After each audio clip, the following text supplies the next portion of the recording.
जय हिंद दोस्तों, साइंस की मैराथन क्लास में आपका फिर से स्वागत है। जैसा कि आप लोग जानते हैं कि साइंस के मैराथन की ये दूसरी क्लास है।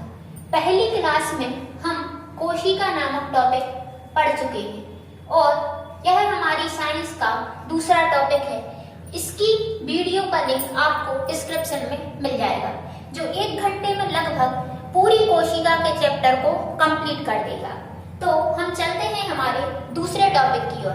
तो आज हम पढ़ने वाले हैं पाचन तंत्र, और पाचन तंत्र के अंतर्गत हम पाचन से संबंधित सभी अंगों के बारे में पढ़ेंगे, जैसा कि आप स्पष्ट रूप से इस चित्र में देख पा रहे होंगे। तो हम समझते हैं कि पाचन जो है वह क्या है। तो पहले तो आप तंत्र समझें। तंत्र मतलब एक प्रकार का ऐसा सिस्टम जो बहुत सारी चीजें समूह में मिलके किसी एक कार्य को क्या करते हैं, संपन्न करते हैं। जैसे हमारा एक कार्य है, हमारे शरीर के अंदर क्या होता है, पाचन। तो पाचन की क्रिया में भाग लेने वाले सभी अंगों के समूह का तंत्र क्या कहलाएगा, पाचन तंत्र। अब हम चलते हैं पाचन की ओर समझने की तरफ में। पाचन जो है, पाचन कहलाता है हमारे शरीर में जितने भी ठोस पदार्थ आघूलनशील है और जटिल है। जो भी आप खाते हैं वो कैसा होता है, ठोस, जटिल और आघूलनशील। जैसे आपने रोटी खाई तो वो कैसी है, आघूलनशील है, ठोस है और क्या है, जटिल है। फिर पाचन की क्रिया में एंजाइम्स की सहायता से जितने भी पदार्थ हैं उनमें सहायता कौन करेंगे, एंजाइम्स। तो एंजाइम्स की सहायता से उन्हीं पदार्थों को सरल और घुलनशील पदार्थों में बदलना पाचन कहलाता है। तो ये पाचन की क्या हुई परिभाषा कि जो चीज जटिल थी उसको क्या बना दिया, सरल, और जो अघुलनशील था उसे क्या बना दिया, घुलनशील। अब पाचन के बाद हम देखें कि हमारे शरीर में जो पाचन की क्रिया है वो कितने स्टेप में कंप्लीट होती है। तो इसके लिए 5 स्टेप है या फिर कहें चरण। तो पाचन के चरण या स्टेप कितने हैं, 5। पहला जो इसका स्टेप है वह है अंतःग्रहण। क्या है, अंतःग्रहण, जिसे कहा जाता है इंजेक्शन। जो अंतःग्रहण है, किसी भी चीज को जब हम मुख के द्वारा उसे ग्रहण करेंगे तो क्या कहलाएगा, अंतःग्रहण। ग्रहण तो कर रहे हैं लेकिन कहाँ, अंदर, तो कहलाएगा अंतःग्रहण। दूसरा जो है वह है पाचन। जो भी चीज हमारे शरीर में अंतर्ग्रहण के द्वारा अंदर जाएगी उसका क्या होगा, पाचन, जिसे कहते हैं डाइजेशन। नेक्स्ट जो है वह है अवशोषण। तो पाचन का तीसरा स्टेप क्या है, अवशोषण। जो भी चीज आपने ग्रहण की और जिस चीज का पाचन हुआ उसमें से आवश्यक पदार्थों का आप करेंगे अवशोषण। जैसे कि आपने आवश्यक पदार्थ ग्लूकोज को क्या कर लिया, अवशोषण, क्योंकि आपको इसकी आवश्यकता है, तो वह अवशोषण के अंतर्गत आ जाएगा। अवशोषण के बाद चौथा जो इसका स्टेप है वह है स्वांगीकरण। स्वांगीकरण की जो क्रिया है, स्वांगीकरण का अर्थ होता है जो भी आपने खाना खाया उससे ऊर्जा का निर्माण करना। पहले हमने खाना क्या किया, अंतर्ग्रहण, उसका कर लिया पाचन, फिर उसमें से आवश्यक पदार्थों का किया हमने अवशोषण, और अवशोषण के बाद उसी आवश्यक पदार्थों से क्या बना ली हमने, ऊर्जा, जिसे कहते हैं हम स्वांगीकरण। और जितने भी अपशिष्ट पदार्थ हैं या फिर अनावश्यक पदार्थ, तो उन अनावश्यक पदार्थों को शरीर के बाहर निकालने की क्या है, उत्सर्जन। तो पाचन का 5वां स्टेप क्या हो जाएगा, उत्सर्जन। तो पाचन कितने स्टेप में होगा, 5। और इसका क्रम क्वेश्चन पूछा जाता है कि पाचन के जो चरण है या स्टेप है उनका क्रम क्या है। तो यह क्रम आपको याद रखना है, इससे कई बार क्वेश्चन बना है।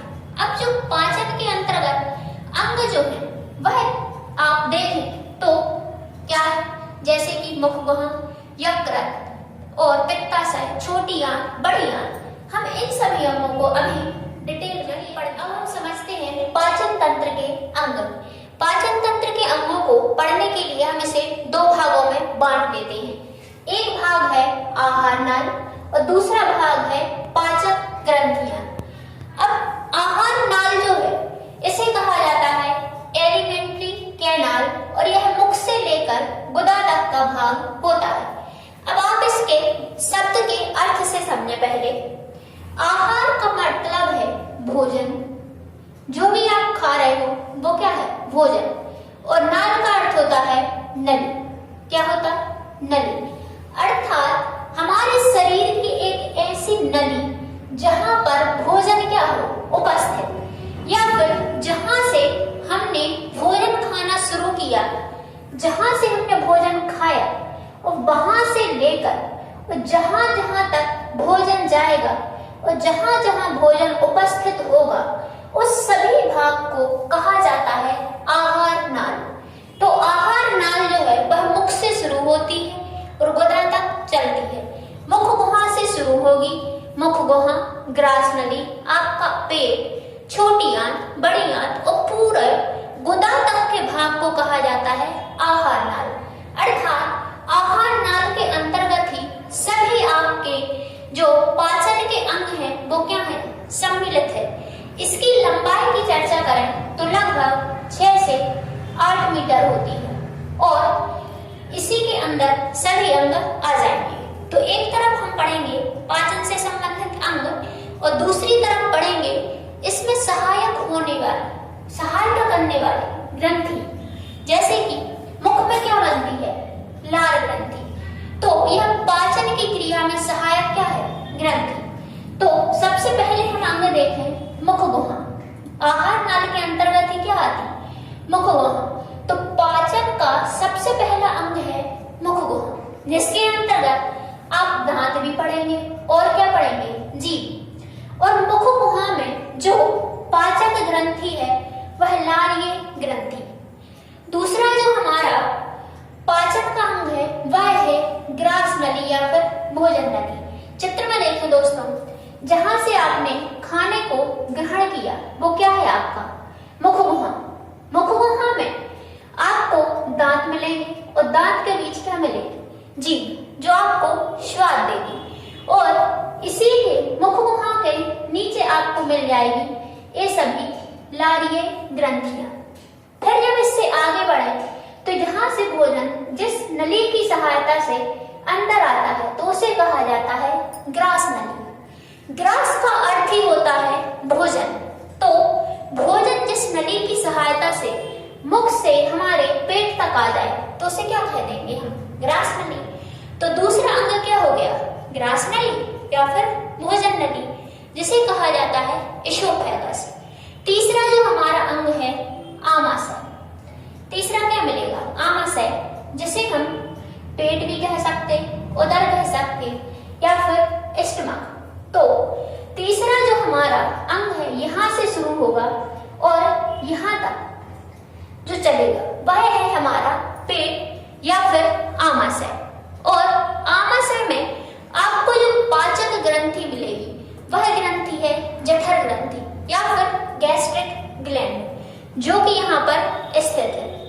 नेक्स्ट जो हमारा पाचन का अंग होगा, मैडम पेट को ही क्या आमाशय कहते हैं? हाँ, हमारा जो पेट है आमाशय ही सिर्फ क्या कहलाता, पेट। बाकी का जो आप अगर छोटी आंत बड़ी आंत जो है वह अलग है, सिर्फ आमाशय को क्या कह देंगे, पेट या फिर उदर।